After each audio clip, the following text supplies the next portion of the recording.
Salut à tous. Imaginez-vous plonger au cœur d'une nation où l'espoir a presque disparu, et où les défaites s'accumulent. En février 1943, alors que l'Allemagne vacille, Joseph Goebbels, ministre de la propagande du Reich, s'apprête à prononcer un discours qui, sans doute, changea l'histoire allemande.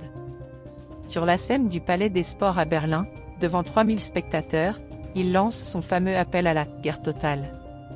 Ce discours dramatique et enflammé résonne dans chaque coin de l'Allemagne et marque le début d'une mobilisation sans précédent. Mais en quoi consistait cette guerre totale, et pourquoi Goebbels et Hitler ont-ils estimé qu'il s'agissait de leur ultime recours pour éviter l'effondrement? Accrochez-vous, car nous allons plonger dans une période où chaque Allemand, du plus jeune au plus âgé, allait être impliqué, volontairement ou non, dans une lutte acharnée. En 1943, l'Allemagne n'est plus le pays conquérant des débuts de la guerre. Après l'énorme défaite de Stalingrad, l'invincibilité de l'armée allemande est brisée.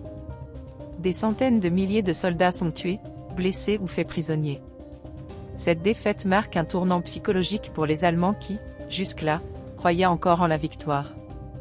Goebbels et Hitler savent que pour éviter une rébellion intérieure et garder le soutien de la population, ils doivent trouver un moyen de transformer ce choc en une impulsion positive. C'est alors que Goebbels imagine une propagande audacieuse, un discours qui va réveiller, croit-il, l'ardeur combative de la population. Le 18 février 1943, Goebbels monte sur la scène du Palais des Sports devant un parterre de fidèles triés sur le volet, dont des membres du parti nazi, des officiers de l'armée et même des civils fervents. Son discours est soigneusement orchestré pour obtenir un maximum d'impact émotionnel. Il commence doucement, se construisant un crescendo en lançant des questions de plus en plus incisives à la foule. Voulez-vous la guerre totale? Voulez-vous une guerre plus totale et plus radicale que tout ce que nous avons imaginé jusqu'ici? La salle explose en acclamations et la ferveur de la foule est telle que chaque réplique semble comme un défi relevé.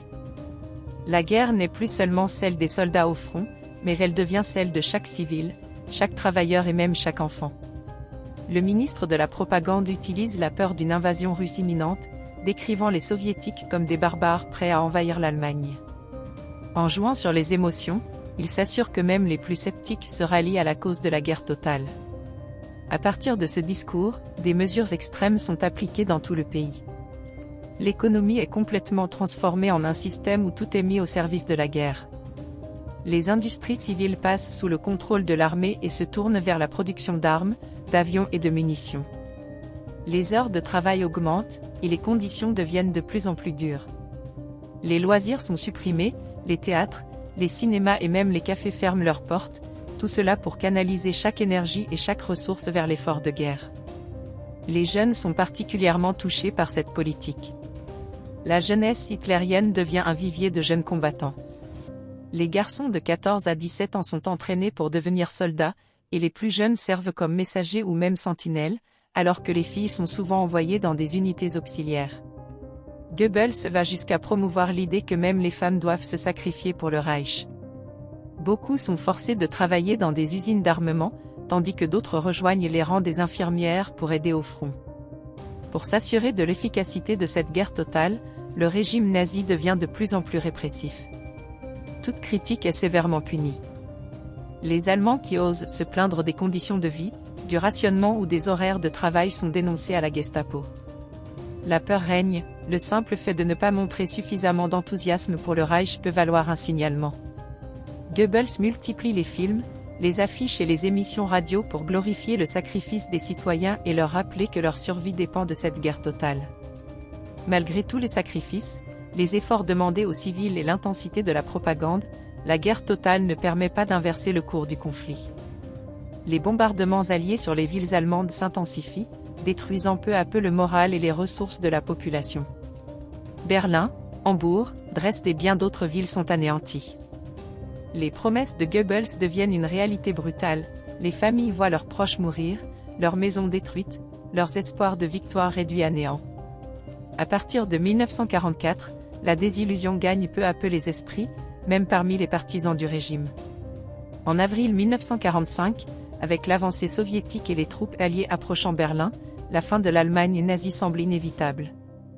Les tentatives de Goebbels et de Hitler pour galvaniser le peuple se révèlent vaines.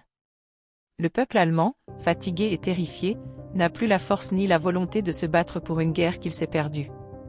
L'appel à la guerre totale de Goebbels a donc marqué la Seconde Guerre mondiale. Mais ce discours, conçu pour mobiliser une nation, ne fut qu'une tentative désespérée pour prolonger un régime en ruine. En exploitant les émotions, la peur et le nationalisme, Goebbels a cherché à transformer chaque Allemand en soldat. Mais la guerre totale n'a pas permis à l'Allemagne de se redresser. Si ce récit vous a intrigué et donné des clés pour comprendre les mécanismes de manipulation d'une propagande effrénée, pensez à liker cette vidéo et à vous abonner pour découvrir d'autres moments marquants de l'histoire. Merci d'avoir suivi cette exploration, et à bientôt pour de nouvelles révélations historiques.